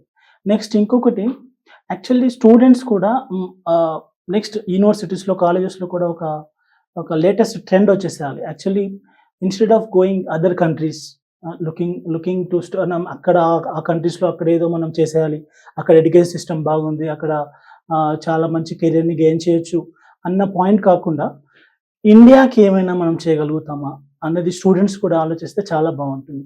రీసెంట్గా ఒక సేయింగ్ ఏంటంటే China bills China but India bills USA అని ఒక బిగ్ సేయింగ్ వస్తుంది. అది all Indians we should think about this. ఎందుకంటే అక్కడ స్టూడెంట్స్ టాలెంట్ మొత్తం అక్కడికి వెళ్ళిపోతుంది. ఎవరైనా ఇప్పుడు ఒక టాప్ బాగా సెటిల్ అయిపోయిన ప్రొఫెసర్స్ అయినా డిఫరెంట్ డొమైన్స్లో ఉన్న ఇండియన్ పేరెంట్స్ వాళ్ళ పిల్లల్ని they target for USA. For sure they target for USA. ఎందుకు అంటే బెటర్ కెరీర్ ఉంటుంది అన్న పాయింట్ సెవెరల్ రీజన్స్ ఉండొచ్చు. కానీ వాళ్ళు కనుక ఇండియాకి స్టూడెంట్స్ మనం ఏమన్నా చేయగలుగుతామని ఆలోచిస్తే చాలా బాగుంటుంది. నెక్స్ట్ స్టూడెంట్స్కి అయినా అక్కడ అది నాట్ ఎ గుడ్ ఆప్షన్ అండి డెఫినెట్గా. రియల్లీ వాళ్ళకి, ఎందుకంటే వాళ్ళకి ఏం ఫండ్స్ ఉండవు, there is no salary for the students. So డెఫినెట్గా వాళ్ళు స్ట్రగుల్ అవ్వాల్సి వస్తుంది అక్కడ. ఓకే, సో ఛాలెంజింగ్ అనే చెప్పుకోవచ్చు. ఎట్లయినా ఇప్పుడు ఆస్పిరెంట్స్ తగ్గుతారండి డెఫినెట్గా. యుఎస్ఏలో ఎడ్యుకేట్ చేయాలి, యుఎస్ఏలో చదువుకోవాలి అన్న అది చాలా తగ్గుతుంది డెఫినెట్గా. అంటే ట్రంప్ వాళ్ళ డిమాండ్ ని తనంతట తానే తగ్గించుకుంటున్నట్టుగా ఉంది. ఈవెన్ తో ఇప్పుడు ఇండియా బిల్డ్ చేస్తుంది, India reconstruct again our own India instead of constructing USA. So because we have a talent, young talent, 60% talent ఉంది మనకి. యంగ్స్టర్స్ ఉన్నారు ఇండియాలో, young blood, 60% of young blood ఉంది. సో ఇట్ ఈస్ డెఫినెట్లీ మనం India మీద focus చేస్తే కనుక ఇండియాకి మనం ఏమైనా చేయగలుగుతామా అన్నది స్టూడెంట్ లెవెల్ దగ్గర నుంచే కనుక ఒక అండర్స్టాండింగ్ తో కనుక స్టెప్స్ తీసుకుంటే డెఫినెట్ గా India will become a very good. USA కంటే కూడా బిగ్గెస్ట్ ఎకానమీ కూడా ఇండియా అవ్వబోతుంది. ఈ డిస్కషన్ అయితే ఇదైతే ఇనిషియల్. ఇంకొకటి ఏంటంటే నేను చెప్తున్నాను, this is the step this is the initiation actually Indian politicians should take. But Trump himself pushing మీ కంట్రీని మీరు బిల్డ్ చేసుకోండి, why are you building our country అని చెప్తున్నాడు. ఇండియా గురించి మాట్లాడుకున్నట్లయితే ఇది ఎప్పటి నుంచో అవుతున్న డిస్కషన్ గా చూసుకోవచ్చు. ఎట్లా అంటే మేడ్ ఇన్ ఇండియా ప్రోడక్ట్స్ వాడండి, మేడ్ ఇన్ ఇండియాని ఎక్కువ ప్రోత్సహించండి, తర్వాత ఇండియాలో మనల్ని మనం బిల్డ్ చేసుకుందాం అన్నది ఎప్పటి నుంచో నడుస్తుంది. కానీ ఇప్పుడు ట్రంప్ ఏదైతే ఒక బిగ్ బాంబ్ వేశాడో దాని వలన ఇది జరుగుతున్నట్లుగా కనిపిస్తుంది, కానీ ఎవరు ప్రేమతో లేదంటే ఈ మేడ్ ఇన్ ఇండియా ఎఫర్ట్ తో వచ్చినట్లుగా కూడా తీసుకోలేమన్నమాట. సో ఇప్పుడు H1B వీసా గురించి మాట్లాడుకుంటున్నాం కాబట్టి ఎంప్లాయీస్ అక్కడ ఉన్న వాళ్ళు ఒకవేళ లే ఆఫ్స్ కనుక జరిగితే అక్కడ ఇంకొక రూల్ కూడా పెట్టడం జరిగింది. 60 days లో వాళ్ళు కొత్త జాబ్ లో జాయిన్ అవ్వాలి, లేదంటే అసలు దేనికి అవసరం ఉండదు, అంటే పనికి రాదు అన్నట్లుగా. సో దాన్ని ఎలా చూస్తారు అండ్ ఆ రూల్ ఏంటండి, ఎలా చెప్తారు వెంకటేష్ గారు? అక్కడ వచ్చేస్తే ఒకసారి పే ఆగిపోతే వాళ్ళకి సంబంధించిన ట్యాక్స్ ఫైలింగ్ అవి ఏమి ఉండవు. సో ఆ 60 days లో వాళ్ళు they have to find something. So అక్కడ కొంచెం బాగానే రిస్ట్రిక్ట్ చేసి ఎర్లియర్ చాలా డిఫరెంట్ వేస్ లో హ్యాండిల్ చేశారనేది వినేవాళ్ళం. ఇప్పుడు ఏంటంటే అట్లాంటి ఆ ఫ్లెక్సిబిలిటీ లేదు. ఈ టెక్నాలజీ చాలా ఎవాల్వ్ అయింది. సో ఈజీగా ఐడెంటిఫై చేయొచ్చు ఎవరు జాబ్ లో ఉన్నారు, ఎవరు లేరు తెలుస్తూ ఉంది. తర్వాత అంటే గవర్నమెంట్ తరఫు నుంచి అక్కడ వచ్చే మేజర్ పాయింట్ ఏంటంటే ఇలా 60 days తర్వాత ఇంకా ఏ వర్క్ అయినా తక్కువ రేట్ వర్క్స్ అన్ని కూడా తీసుకొని వీసాలో ఉంటుంది H1 మీద. H1 కి సంబంధం లేకుండా కూడా చిన్న చిన్న పనులు కూడా చేసేస్తూ they are waiting for next job అనేది. సో అది ఒకప్పుడు చేసిన అది అంటే వాల్యూమ్ తక్కువ వాల్యూమ్ ఉంటాం వల్ల ఫారినర్స్ వాళ్ళకి సరిపోయింది. కానీ ఇప్పుడున్న వాల్యూమ్స్ లో వీళ్ళంతా చిన్న చిన్న జాబ్లు కూడా చేయడం రెడీ అవుతున్నారు అనేది లోకల్ వాళ్ళ నుంచి వచ్చిన అది వాళ్ళకి వచ్చింది. సో అక్కడ మేజర్ ప్రాబ్లం వచ్చేసి సో అందుకోసమే 60 days అనేది. కానీ చాలా టఫ్ ఇప్పుడున్న ఎస్పెషల్లీ కొంత ఏఐ కూడా ఉంటాం వల్ల 60 days లో మళ్ళీ నెక్స్ట్ జాబ్ రావటం అది చాలా డిఫికల్ట్. ఇప్పుడున్న సిచ్యువేషన్, ఇప్పుడు ఈ $1,00,000 పెట్టడం ఇంకా ఎంప్లాయర్ కి వేరే వాళ్ళని పిక్ చేసుకోవడం కూడా కష్టమే. అది ఇంకా అసలు గూగుల్ ఆపర్చునిటీ దొరకటమే కష్టం ఉంటుంది 60 days. 60 days లో ఇంకొక జాబ్ దొరకడం చాలా కష్టం. సో దొరికి మళ్ళీ అందులో మళ్ళీ $1,00,000 పే చేసి తీసుకోవాలంటే మాత్రం ఇంకా అది ఆల్మోస్ట్ చాలా ఛాలెంజ్ ఫర్ ఇండివిజువల్స్. నిజంగా ఎంతో టెక్నాలజీ ఎక్స్పర్టైజ్ ఉంటే తప్పితే కంపెనీస్ దానికి చేస్తుంటారని అనుకోలేదు. ఎట్లా అయినా భారతీయులు మన తెలుగు వాళ్ళకే చాలా ఇప్పుడు మనకి హైదరాబాద్ ఇక్కడికి వస్తే ఐటీ ఎక్స్పోర్ట్స్ మీద చాలా మనకి ఐటీ ఎక్స్పోర్ట్స్ ఎక్కువ చాలా డిపెండ్ అయింది. ఏంటంటే అక్కడ మనం ఉన్న ఆన్సైట్ కోఆర్డినేటర్స్ వాళ్ళు ఇండియన్స్ ఉన్నప్పుడు అది చాలా ఈజీ అవుతుంది. ఎందుకంటే నైట్ టైం కూడా మన వాళ్ళు అక్కడ కనెక్ట్ అవుతారు. కనెక్ట్ అయ్యేసి ఇక్కడ ఉన్న వాళ్ళతోటి ఇంటరాక్ట్ చేయడం వల్ల మన ఐటీ చాలా డెవలప్ అయింది. అదే మన వాళ్ళు డైరెక్ట్ గా అమెరికన్స్ తో కనుక ఇక్కడ నుంచి వర్క్ చేయాలి అంటే వాళ్ళు కూడా నైట్ షిఫ్ట్ లో వాళ్ళ నైట్ షిఫ్ట్ మన వాళ్ళతో కనెక్ట్ కావాలి అంటే మన డే కానీ మన మార్నింగ్ కానీ that is going to be the toughest thing. ఇది it's not going to impact just only H1B visa holders కాదు. So it's going to impact the IT industry. ఎందుకంటే మనం ఆన్సైట్ ఆఫ్షోర్ మోడల్ కదా మనదంతా కూడా exports మీద ఎక్కువ ఉంది. లోకల్ కి మనం తయారు చేసే అప్లికేషన్స్ చాలా తక్కువ ఈ చూస్తే. అందరం కూడా అప్లికేషన్స్ తయారు చేసిన ఐటీ సర్వీసెస్ కూడా చాలా వరకు ఎక్స్పోర్ట్స్ కదా. ఇక్కడ హైదరాబాద్ నుంచి అంత ఎక్స్పోర్ట్స్ సో ఎక్స్పోర్ట్స్ ఉన్నప్పుడు కోఆర్డినేటర్స్ కనుక ఇండియన్స్ కాకుండా వేరే వాళ్ళు ఉంటే, వేరే కంట్రీ వాళ్ళు ఉంటే అమెరికన్స్ కాకుండా ఇంకా వేరే కంట్రీ వాళ్ళు ఉంటే వాళ్ళ కంట్రీకి వెళ్ళిపోతాయి ఆ ప్రాజెక్ట్ అని. That we faced it several times నా ఎక్స్పీరియన్స్ లో కూడా. ఇప్పుడు కొలంబియా నుంచి ఉన్న వాళ్ళు కొలంబియాకి తీసుకెళ్లిపోయేవాళ్ళు ఆ ప్రాజెక్ట్. ఇండియన్స్ కి ఎందుకు మేము సేమ్ టైం జోన్ లో ఆల్మోస్ట్ సేమ్ టైం జోన్ లో మేము చేపిస్తాం తక్కువ రేట్ కానీ అటు వెళ్ళిపోయాయి. సో నియర్ షోర్ మోడల్ లో. సో అట్లా కోఆర్డినేటర్స్ మారిపోయినా, లేకపోతే ఈవెన్ అమెరికన్స్ కూడా మిడ్ నైట్ వాళ్ళ టైం మనకి ఇప్పుడు మన వాళ్ళు ఇచ్చినంత సపోర్ట్ H1 మీద ఉండి అక్కడ నుంచి ఆన్సైట్ కోఆర్డినేటర్ ఇచ్చిన సపోర్ట్ నాకు తెలిసి అక్కడ లోకల్ వాళ్ళు మనకి ఇచ్చి మన కంట్రీని మన ఐటీ సిస్టమ్ అంతా డెవలప్ చేస్తారని అయితే అనుకోలేము. మన వాళ్ళు కంపల్సరీ ఉండాలి అక్కడ. ఉంటేనే మనకి ఇక్కడ నుంచి ఇక్కడ వర్క్ చేసే ఐటీ ఇంజనీర్స్ కి చాలా ఈజీ అవుతుంది. అసలుకి ఎలా ఆలోచించి ఇలాంటి నిర్ణయాలు తీసుకుంటున్నాడు ఈ ట్రంప్ అని మీకు అనిపిస్తుంది? ఎందుకంటే చాలా పెద్ద పెద్ద కంపెనీస్, ఇన్ఫోసిస్ కానీ, మెటా కానీ, అమెజాన్ కానీ, ఇలాంటి పెద్ద పెద్ద కంపెనీస్ ఇక్కడే ఉన్నాయి. అండ్ ఇక్కడ నుంచి వాళ్ళకి వర్క్ పర్ఫార్మెన్స్ ఇక్కడ బాగుంటుంది, మార్కెటింగ్ ఇంకా బాగుంటుంది కాబట్టి వాళ్ళకి కూడా ఫినాన్షియల్ గా చాలా గ్రోత్ ఉంది అనుకుంటాం. సో ఇప్పుడు ఈ నిర్ణయం వల్ల తన మీద తనే వేసుకుంటున్నట్లు మనకు అనిపిస్తుంది. కానీ ఎందుకు అలాంటి నిర్ణయాలు తీసుకుంటున్నాడు ట్రంప్? అంటే చాలా రోజుల నుంచి అది over the period it built in the system like that. అంటే ఇప్పుడు ఇమీడియట్ గా వచ్చిందైతే కాదు, అది చాలా సంవత్సరాల నుంచి అలా స్లోగా గ్రోత్ వస్తుంది. వాళ్ళ అన్ఎంప్లాయ్మెంట్ రేట్ అవన్నీ బట్ అది మనకి అంటే మనం ఎక్కువ ఐటీ ఎక్స్పోర్ట్స్ తర్వాత H1 వీసాని బాగా యూజ్ చేసుకునే కంట్రీ కాబట్టి స్టేట్ కూడా కాబట్టి సో మనకి ఎక్కువ ఇంపాక్ట్ ఫీల్ అవుతున్నాము యాక్చువల్గా చెప్పాలి అంటే. సో మేమున్న స్టేజ్ లో అయితే మాత్రానికి అప్పుడు ఎర్లీ 2000 లో it was different scenario. So world trade centre అప్పుడు కూడా మేము ఈవెంట్ జరిగిన రోజు కూడా అక్కడే ఉన్నాము. సో ఈ అండర్స్టూడ్ లైక్ ఎంత పెయిన్ఫుల్ సిచ్యువేషన్ ఉంటుంది మనం ఫారిన్ లో ఉండి కొంచెం ఎడ్యుకేషన్ లాంటిది వచ్చేస్తే from the local people how difficult it is to survive in foreign land అనేది చాలా డిఫికల్ట్ ఉంటుంది. డెఫినెట్ గా చెప్పాలంటే మన ఎన్ఆర్ఐస్ ఇట్లాంటి సిచ్యువేషన్స్ లలో ఇంకా అక్కడ ఉండి ఇంకా వాళ్ళు they are performing to their best and still making the businesses world number 1 అనేది యుఎస్ లో చేస్తున్నారంటే చాలా గ్రేట్ వాళ్ళు. ట్రంప్ నిర్ణయాలు ఎవరినంటే ఇంకా పొలిటికల్ గానే ఉంటాయి కాబట్టి పొలిటీషియన్స్ నిర్ణయాలు కొంచెం డిఫికల్ట్ డీకోడ్. సో సందీప్ గారు మీరు చెప్పండి, ట్రంప్ కావాలి కమలా హ్యారిస్ వద్దు అన్నట్లుగా కూడా ఒక సిచ్యువేషన్ నడిచింది. అక్కడ ఎలక్షన్స్ నడుస్తున్నప్పుడు అందరూ కూడా కమలా హ్యారిస్ కన్నా ట్రంప్ అయితే రావాలి అని చెప్పేసి అన్నారు. ఇప్పుడు ఎక్కువ మెజారిటీ చూసుకుంటే ఇండియన్స్ ఓటింగే తనకి కూడా ఎక్కువ.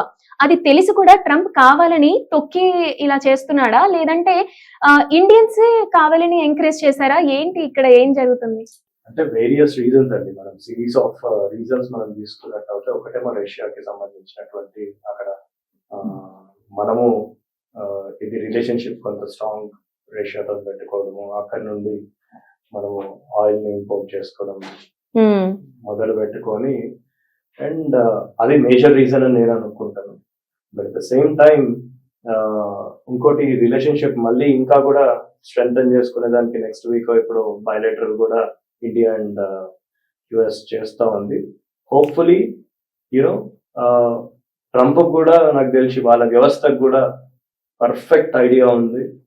ఇఫ్ వీళ్ళని మనం అంటే ఇట్లాంటి రూల్స్ తీసుకొస్తే అల్టిమేట్ గా నష్టపోయేది అమెరికా మాత్రమే అనేటువంటిది వాళ్ళకు కూడా స్పష్టమైన అవగాహన ఉంది అని మాత్రం అనుకోవచ్చు.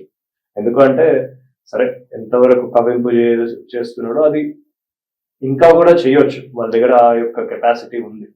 బట్ అంతవరకు అంత ఎక్స్ట్రీమ్స్కి ఎందుకు రావట్లేదు అంటే మన పవర్ కూడా తెలుసు, ఇండియన్ పవర్ కూడా తెలుసు ఒకవేళ డిస్టర్బ్ చేస్తే గనక.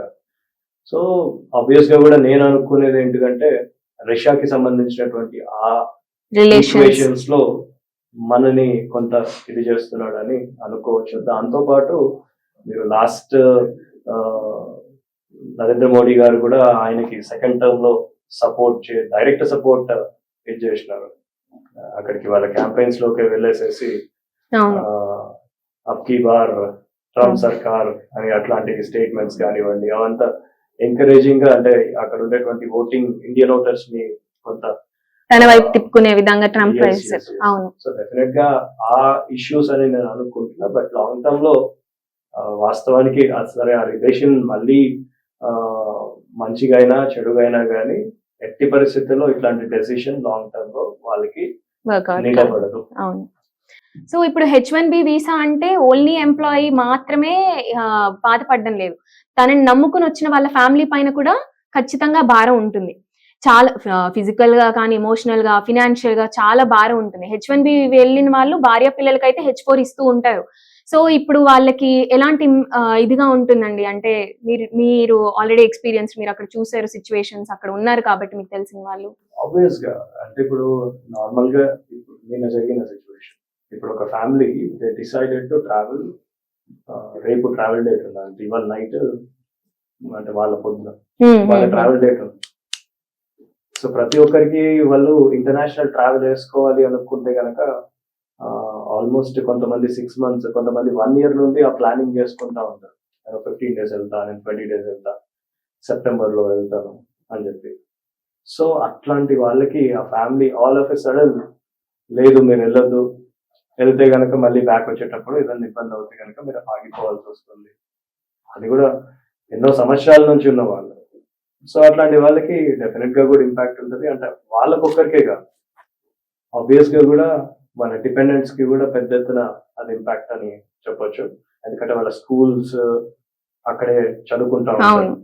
సో పిల్లలు అవుతాయి కనుక, దాంతో పాటు వాళ్ళ స్పౌస్ ఏదో ఒక చిన్న వర్క్ చేసుకుంటా ఉంటారు. సో అట్లాంటి సిస్టమ్ అంతా కంప్లీట్ ఒక ఫ్యామిలీని మీరు అన్నట్టు ఏంటిదంటే కొంత డిస్టర్బెన్స్ వాతావరణం ఉంటుంది. ఇప్పుడుండే సిచ్యువేషన్ నెక్స్ట్ అంటే 24 hours లో 48 hours లో మీరు వచ్చేయాలి అనుకుంటే ఇంకా పానిక్ ఎంత ఇంటెన్సిఫై అవుతుందో మీరు ఊహించవచ్చు.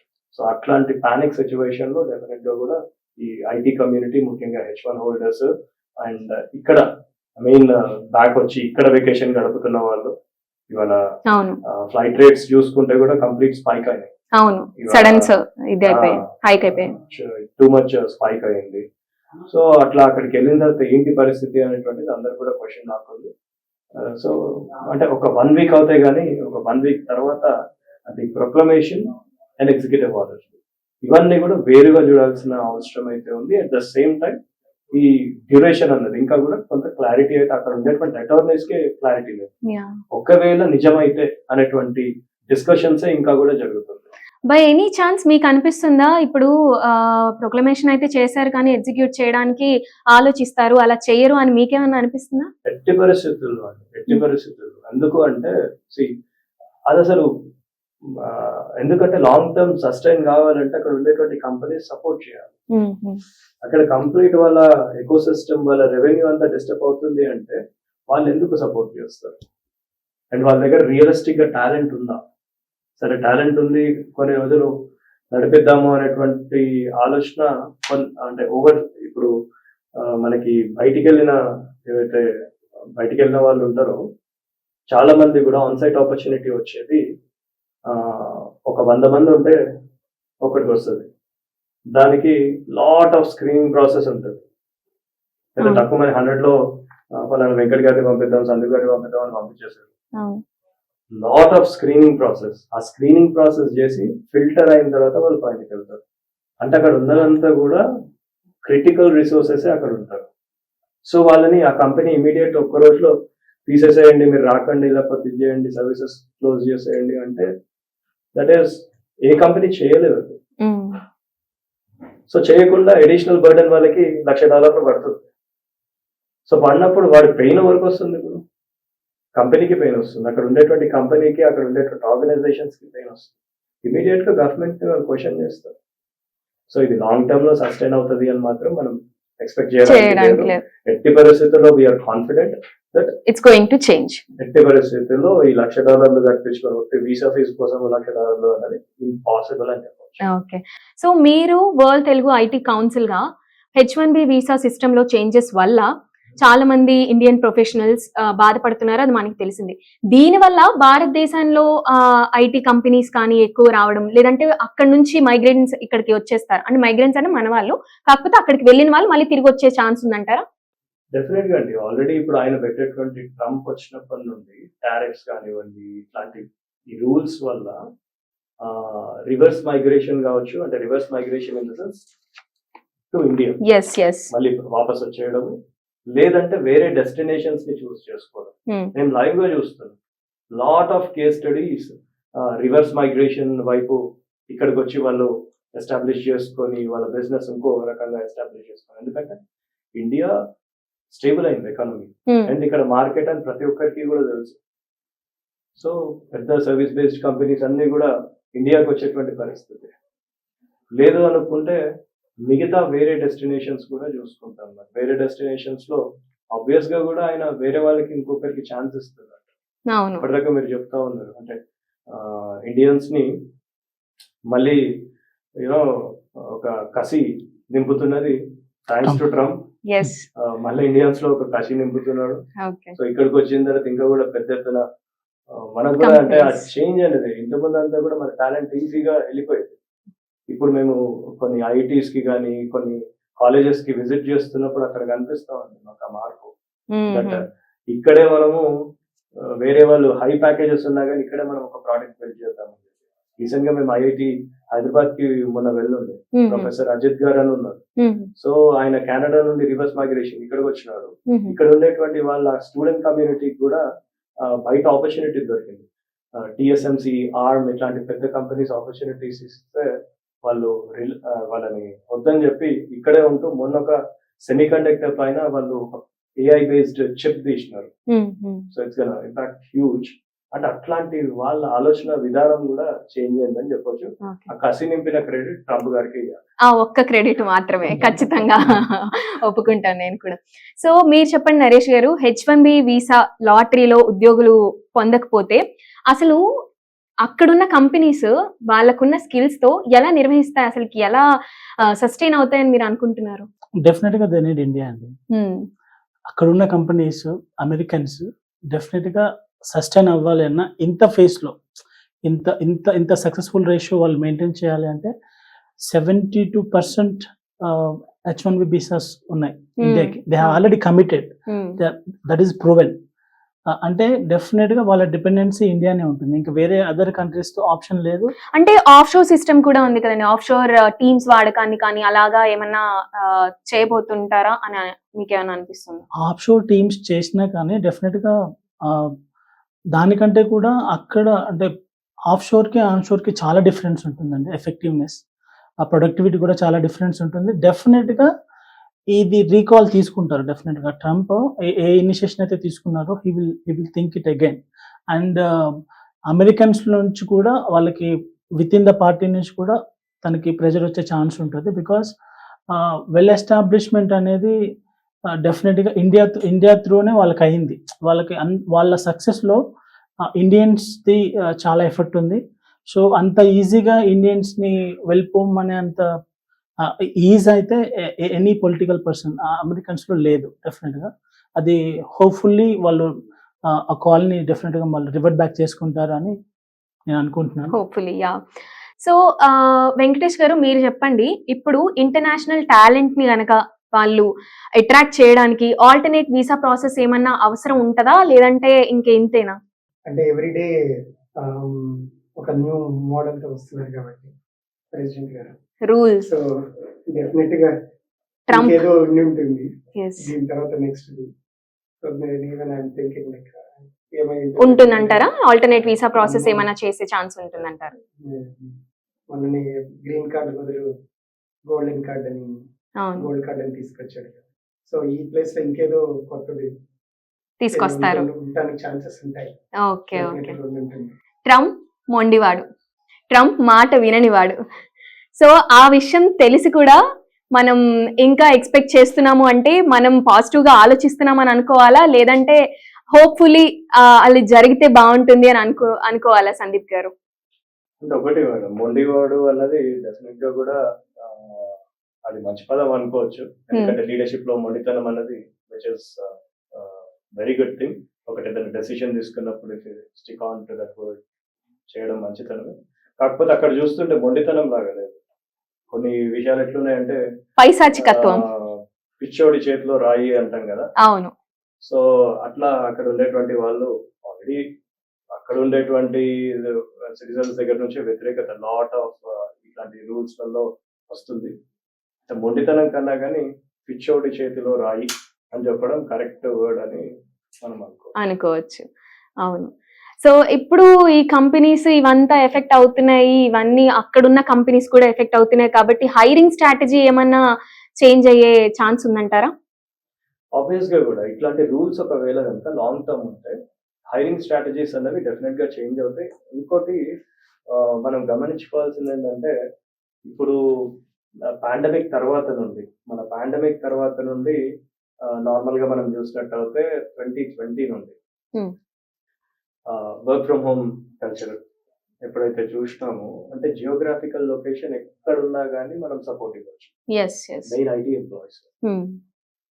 ఎంప్లాయీస్ ఒకనొక సిచ్యువేషన్ లో ఇక్కడ మనం చూసుకున్నట్టు అయితే ఆల్మోస్ట్ మేము చేసినటువంటి సర్వేలో ఓన్లీ మెయిన్ సర్వీసెస్ ఏవైతే క్రిటికల్ సర్వీసెస్ ఉన్నాయో అవే వర్క్ చేసినది ఓన్లీ 6%. అంటే ఇక్కడ ఉన్నది 10 లక్షల మంది ఎంప్లాయీస్, 9,70,000 మంది ఎంప్లాయీస్, ఆల్మోస్ట్ 1 మిలియన్ పాపులేషన్. దానిలో మీరు చూసుకుంటే ఒక 6-7% వర్క్ చేసినారంటే అంటే 93-94% they work from home. From home అంటే అది కూడా Tier 2, Tier 3 సిటీస్ లో మేము వర్క్ చేసే చూసినాం. సో జియోగ్రాఫికల్ లొకేషన్ అనేది ఎక్కడ కూడా ఇవాళ కన్స్టెంట్ కాదు. సో ఒకవేళ పరిస్థితి వస్తే కంపెనీస్ ఆ హైరింగ్ స్ట్రాటజీస్ డెఫినెట్ గా చేంజ్ చేసుకుంటాయి. వేరే జియోగ్రాఫికల్ లొకేషన్ చేంజ్ చేయడం అన్నది, టాలెంట్ ఉంది అనుకుంటే స్విచ్ చేయడం అన్నది కంపెనీస్ కి పెద్ద ఇదేం కాదు. ఇప్పటిదాకా చెప్పినట్టు పెద్ద మెషినరీస్ అవసరం లేదు ఐటీ కంపెనీస్. అవును. అంతేను, మనం కోవిడ్ టైంలోనే మనం కూడా చూసాము. ఇప్పుడు హైరింగ్ స్ట్రాటజీ గురించి మాట్లాడుతున్నాము. అప్పుడు ఆపరేషనల్ స్ట్రాటజీ డిఫరెంట్ గా ఉండేది. అదంటే ఎమర్జెన్సీ పీరియడ్ కాబట్టి ఎక్కడ ఉన్న వాళ్ళని అక్కడే వాళ్ళ సిస్టమ్స్ వాళ్ళకి ఇంటర్నెట్ చార్జెస్ అంటూ పే చేస్తూ అలా వర్క్ అయిపోయింది. సో ఇప్పుడు కూడా సేమ్ సిస్టమ్ రాబోతుందని అనుకుంటున్నారా? ఆబ్వియస్ గా అదే అది వస్తుంది. మనకి ఎన్ని రోజులు పట్టింది. హ్మ్. మనకి ఇప్పుడు మార్చ్ లో ఏదో మనకి 2020 కోవిడ్ వస్తే అవును. మనం ఫస్ట్ కేసు రిపోర్ట్ అయింది మన దగ్గర. హ్మ్. మైండ్ స్పేస్ లో బిల్డింగ్ నెంబర్ 19 రిపోర్ట్ అయింది. అక్కడ రిపోర్ట్ కాగానే ఆ రోజు బంద్ పెట్టినాం. అయితే మళ్ళీ ఒక 2 సంవత్సరాల దాకా మళ్ళీ తెరదు. అవును. సో 2 సంవత్సరాల దాకా కూడా కంప్లీట్ ఆల్మోస్ట్ మీరు ఈ కారిడార్ చూసుకుంటే ఎప్పుడూ లేనంత అసలు ఈజీగా ట్రావెల్ చేసే ట్రాఫిక్ ని చూస్తే మనం ఎస్టిమేట్ అయ్యొచ్చు. అవును. ఆ పీరియడ్ లో ట్రాఫిక్ ఎట్లుండే, అవును. మెయిన్ వెస్ట్ అస్సలు చాలా ఫ్రీగా వెళ్ళిపోయేట్టుండే. సో అంత ఇంపాక్ట్ అంటూ మనకు జరిగింది. అంటే హ్మ్. ఎక్కడ ఉన్నది అక్కడ వాళ్ళు వర్క్ చేసినారు. అంటే టైం ఏమి ఎక్కువ పట్టలేదు. హ్మ్. హ్మ్. సో ఫస్ట్ రిపోర్ట్ అయ్యింది ఏప్రిల్ లోనే రిపోర్ట్ అయింది. ఇది మార్చ్ లో అయితే ఏప్రిల్ లో రిపోర్ట్ అయ్యి విత్ ఇన్ 1 మంత్ అంత పెద్ద చేంజ్ ని మనము తీసుకున్నాం. అండ్ కనెక్టివిటీ ఆబ్వియస్ గా కూడా కనెక్టివిటీ ఇవాళ రూరల్ పార్ట్ దగ్గర కూడా కనెక్టివిటీ ఉంది. రూరల్ ఈవెన్ మన కంట్రీనే కాదు, అవును. వేరే కంట్రీస్ కూడా ఆ కనెక్టివిటీ. మన కంట్రీ అయితే ఆల్మోస్ట్ Tier 1 Tier 2 సిటీస్ లో కూడా కనెక్టివిటీ ఉంది. మాకు కావాల్సింది ఏంటిది? కనెక్టివిటీ ఉండి ఒక డిజిటల్ Work. డివైస్ ఉంటే సరిపోతుంది. సరిపోతుంది. That's it. అవును. We work. మాకేమి పెద్ద పెద్ద మెషినరీ అవసరం లేదు అంటున్నా. అవును. సో అది ఉంటే దే కెన్ వర్క్. యా. ఒక సిస్టమ్ ఉండి కనెక్టివిటీ ఉంటే. అలాగే మారిపోతుంది. అయితే ఇప్పుడు రాబోయే కాలం అంతా కూడా మేబీ అక్కడ కంపెనీస్ ఉన్నా కూడా ఇక్కడ నుంచి ఆపరేషన్స్, ఇక్కడ నుంచి ఎంప్లాయీస్ ని తీసుకొని కొంచెం అంటే అంత పే చేయాల్సిన అవసరం లేదు, 1,00,000 ఫీజు కూడా కట్టాల్సిన అవసరం లేదు. Very good. సో ఈజీగా వాళ్ళకి వర్క్ అయిపోతుంది. వాళ్ళకి దాంతో పాటు ఇప్పుడు హైరింగ్ స్ట్రాటజీలో మీరు చూసుకున్నట్టయితే ఇంతకుముందు ఎప్పుడు లేని విధంగా we're hiring AI agents. Yeah. AI agents అంటే ఆయన మంచి కాదు. అవును. So we're hiring that agent. Yeah. AI agent అంటే అది మనిషి కాదు. అదే అర్థమైంది. నాకు ఒక వెబ్ డెవలపర్ కావాలనుకోండి, ఐ హైర్ దట్ ఏజెంట్. ఈయనకి 20,000 పే చేస్తుంది, ఆయనకు 10,000 పే చేస్తాను. So what I do is I give prompt to that agent. నాకు ఈ వెబ్ పేజ్ క్రియేట్ చేయండి, నాకు ఈ డిజైన్ క్రియేట్ చేయండి. డిజైనర్ హైర్ చేసుకుంటాను. ఆ కల్చర్ చేంజ్ అవుతుంది. యా. యా. టెక్నాలజీ పరంగా చూస్తే అది కల్చర్ చేంజ్ అవుతుంది అన్నది యాక్సెప్టబులే. కానీ హైలీ స్కిల్డ్ పీపుల్ ని ఒక ప్లేస్ నుంచి టోటల్ గా తన్నేసి వాళ్ళని రీప్లేస్ చేసేంత సత్తా ఏ ఏజెంట్స్ ఉందనుకుంటున్నారా? అంటే ఆబ్వియస్ గా ఉంటుండొచ్చు, ఉంటుండొచ్చు కూడా కాదు, ఉంటుంది. అది వరల్డ్ ఎకనామిక్ ఫోరం చెప్పింది అండ్ వరల్డ్ మాట్లాడుతుంది. డెఫినెట్ గా కూడా AI is going to rule. But ఈ విషయానికి వస్తే, ఈ టాపిక్ వస్తే, ఎవరైతే ఇప్పుడు హైలీ టాలెంటెడ్ రిసోర్స్ ఉన్నారో అది కూడా ఓవర్ నైట్ లో కాదు. ఏఐ ఏజెంట్ వచ్చినా ఏదొచ్చినా గానీ దాంతో వర్క్ చేయించుకోవడానికన్నా మనిషి చూసినట్టు అయితే లాట్ ఆఫ్ ఏఐ వచ్చింది. అవును. సో ఇవాళ ఏమంటారు, న్యూస్ యాంకర్స్ కూడా వచ్చేస్తుంది. But Yeah. ఎంతవరకు యాక్సెప్టెన్స్ ఉంది పబ్లిక్ లో? అవును. ఎంతవరకు అంత డ్రాస్టిక్ చేంజ్ అయింది? ఓవర్ నైట్ లో అన్ని ఛానల్స్ అన్ని న్యూస్ యాంకర్స్ ని, ఏఐ న్యూస్ యాంకర్స్ ని పెట్టేసి చేస్తున్నారు. లేదు. It will take time, lot of time. So ఆ Okay. చేంజ్ కావాలంటే ఓవర్ నైట్ లో కాదు. ఇక్కడ డెసిషన్ ఏంటిదంటే ఓవర్ నైట్ చేంజ్ చేసే decision. So which is very much absolutely wrong. Yeah. అది మేము అంటున్నాం. ఎస్. సో ఓవరాల్ గా మన ఐటీ ఇండస్ట్రీ పైన వాళ్ళు వేసిన ఈ H1B టారిఫ్సే కానీ, H1B ఈ ఫీజులే కానీ వాటి ఇంపాక్ట్ మాత్రం గట్టిగా ఉందని అయితే అర్థమైపోతుంది. సో అక్కడ నుంచి రివర్స్ మైగ్రేషన్ జరిగే ఛాన్స్ కూడా పుష్కలంగా కనిపించేస్తుంది. దానివల్ల మన ఇండియానే డెవలప్ అవుతుంది అన్న పాజిటివ్ ఫీలింగ్ తో మనమైతే ఉన్నాము. మరి ఇప్పుడు అక్కడే ఉంటున్న వాళ్ళు చాలా ఛాలెంజెస్ ఎదుర్కొంటున్నారు కాబట్టి అక్కడున్న వాళ్ళు ఎలాంటి డెసిషన్స్, ఇప్పుడు స్టూడెంట్స్ ఉన్నారు, స్టూడెంట్స్ 2 years చదివారు, 3 years జాబ్ చేసుకున్నారు, అక్కడే జాబ్ చేస్తున్నారు. వాళ్ళకి కొంచెం పానిక్ ఉంటుంది, ఎలాంటి డెసిషన్ తీసుకోవాలో ఎవరిని అడగాలో కూడా లేని సిచ్యువేషన్ ఉంటుంది. ఎందుకంటే మేబీ ఇండివిజువల్ మాత్రమే వెళ్ళారంటే మహా అయితే ఫ్రెండ్స్ తో ఇలా మాట్లాడుకుంటారేమో, సేమ్ ప్లేస్ నుంచి వచ్చాము అని చెప్పేసి. కానీ డెసిషన్ తీసుకునేసరికి వాళ్ళకి ఏ డెసిషన్ తీసుకోవాలి, ఉండాలా వెళ్ళాలా, ఉండొచ్చా ఉండకూడదా, ఈ తర్వాత ఏమన్నా జరుగుతుందా, మనల్ని ఇక్కడ పెట్టేస్తారా, అరెస్ట్ చేస్తారా, ఇలాంటి చాలా పానిక్ సిచ్యువేషన్ అండ్ చాలా యూనో డిస్టర్బెన్సెస్, మైండ్ ఫిజికల్ గా మెంటల్ గా చాలా స్ట్రెస్ అండ్ చాలా డిప్రెషన్ లోకి వెళ్ళిపోయే సిచ్యువేషన్ ఇది. సో ఇదంతా ఎలా చూడొచ్చు? వెరీ ట్రూ మేడం, మీరు అన్నది అంటే చాలా వ్యాలిడ్ పాయింట్ అండ్ అది ఎమోషనల్ పాయింట్ అది. సో చాలా మంది చూస్తున్న వాళ్ళకి కూడా చాలా మంది వాళ్ళ పేరెంట్స్ చూస్తుండొచ్చు, అక్కడ ఉండేటువంటి స్టూడెంట్స్ చూస్తుండొచ్చు.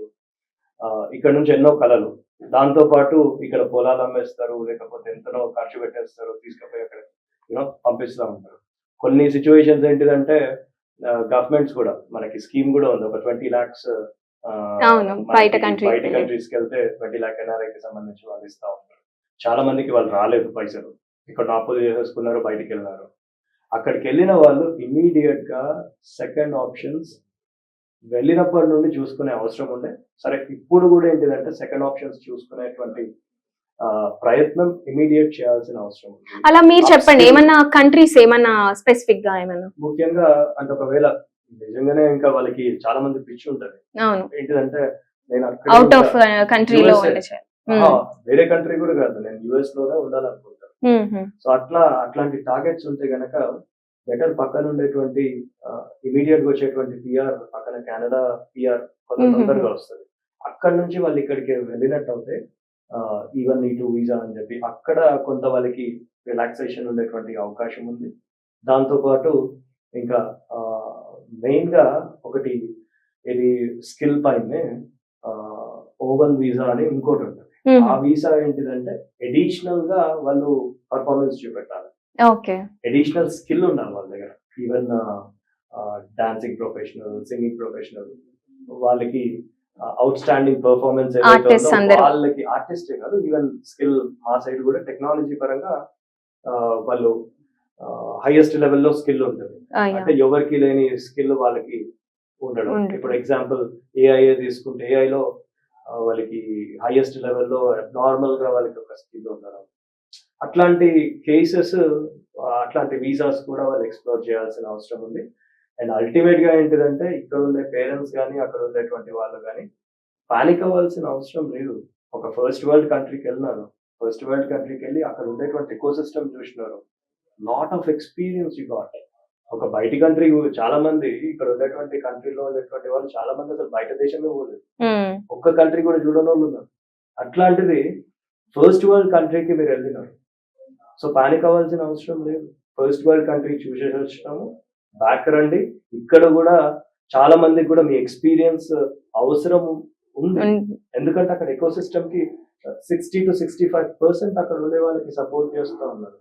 ఇప్పుడు మనం మెడికల్ రిప్రజెంటేటివ్స్ ఎవరైతే ఏదైతే మెడికల్ కోడింగ్ వైపు కానివ్వండి, ఇదంతా కూడా అక్కడ ఎకో సిస్టమ్ చూస్తారు. ఇక్కడ వర్క్ చేసే వాళ్ళకి చాలా మందికి మెడికల్ కోడింగ్ అంటే, మెడికల్ ట్రాన్స్క్రిప్షన్ అంటే తెలియదు. అక్కడ వాళ్ళు ఉండే వాళ్ళు ఈవెన్ హాస్పిటల్స్కి వెళ్ళినప్పుడల్లా ఆ medical coding mandatory, medical transcription చెయ్యాలి, ఒక మెడికల్ ట్రాన్స్క్రిప్షన్ కూర్చుంటాడు. ఇక్కడ వర్క్ చేస్తున్నారు కానీ వాళ్ళకి ఎకో సిస్టమ్ తెలియదు. ఇక్కడ అట్లాంటి ఆపర్చునిటీస్ ఇంకా ఇంకా ఎన్నెన్నో ఉన్నాయి. సో అది మీరు పాజిటివ్ గా తీసుకోండి, కానీ ఏదో మమ్మల్ని పంపించేస్తున్నారు అని చెప్పి పానిక్ అయిపోయి డిస్టర్బ్ అయిపోయి చేయడం అనేది తప్పు. సో ఆబ్వియస్ గా కూడా we have lot of opportunities. America ఒక్కటే మైండ్ లో పెట్టుకోకండి. So we have other parts as well. నేను ఇప్పటి వరకు ఒక 70+ కంట్రీస్ తిరిగిన. హెల్ lot of opportunities in Africa. Africa అంటే సౌత్ ఆఫ్రికా ఒక్కటే తెలుస్తుంది మనకి. ఆఫ్రికాలో 55 దేశాలు ఉన్నాయి. 55 దేశాలలో అక్కడ అంటే అక్కడ కూడా ఎంతో అవసరం, మీలాంటి టెక్నోక్రాట్స్ అవసరం అక్కడ ఉంది. ఎక్కడైనా ఈ గవర్నెన్స్ చేంజ్ అయ్యేటువంటి సిస్టమ్. నాకు ఒక ఎగ్జాంపుల్ ఉంది. నేను జింబాబ్వే వెళ్ళినప్పుడు కొండలరెడ్డి అని ఉండే, ఆ పిల్లోడు నన్ను వెల్కమ్ చేస్తుండే హరారేలో.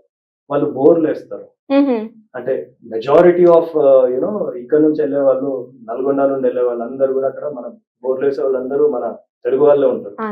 US లో ఉండేటువంటి ఒక software engineer, top talented software engineer కన్నా కానీ ఎక్కువ సంపాదిస్తున్నాడు ఈ కొండలరెడ్డి.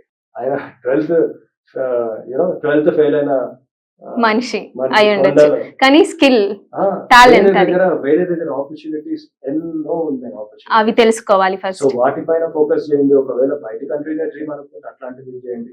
యుఎస్ఏ డ్రీమ్ అనుకుంటే దానిలో కూడా ఆప్షన్స్ ఉన్నాయి. పక్కన ఉన్నటువంటి కెనడా Canada. సిటిజన్షిప్ తెచ్చుకోండి. మీకు you know with in less than 7 years obvious గా మీకు పిఆర్ ఏదో వస్తుంది. అక్కడ నుంచి ఇక్కడ షిఫ్ట్ కావడం ఇంకా వెరీ ఈజీ. సో ఇట్లాంటి ఆప్షన్స్ ని చూడాలి, కానీ డెఫినెట్ గా ఎట్టి పరిస్థితుల్లో కూడా పానిక్ అవ్వాల్సిన అవసరం లేదు. మనకి situation. టాలెంట్ ఉన్నంత వరకు. Definitely I definitely agree with you అండి. అండ్ ఇంకా ఒక్క వాళ్ళదే కాదు కళ అంటే, ఇక్కడ నుంచి పేరెంట్స్ పంపించే వాళ్ళు కూడా ఎన్నో ఎకరాలు అమ్మేసి పిల్లల్ని పంపించి అక్కడ మా వాడు ఉన్నాడు అని చెప్పుకోవడం ఒక స్టేటస్ సింబల్ గా కూడా చూసుకుంటారు ఇక్కడ వాళ్ళు. కొంతమంది విలేజెస్ లో కానీ వాళ్ళు వెళ్ళారంట, ఇంకా మీరు వెళ్ళలేదంట, వాడికి వచ్చిందంట నీకు రాలేదంట అన్న ప్రెషర్ వాళ్ళలో పెట్టే పంపిస్తారు ఆల్రెడీ.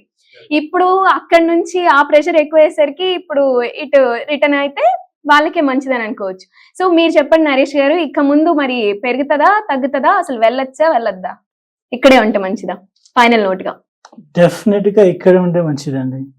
ఎందుకంటే ఇండియాలో సఫిషియెంట్ టాలెంట్ ఉందండి. అసలు యాక్చువల్లీ ఒక ఫైనల్ నోట్ ఏంటంటే, ఇండియా ప్రొడక్ట్ ని వరల్డ్ వాడుతుంది కానీ ఇండియా వాడట్లేదు.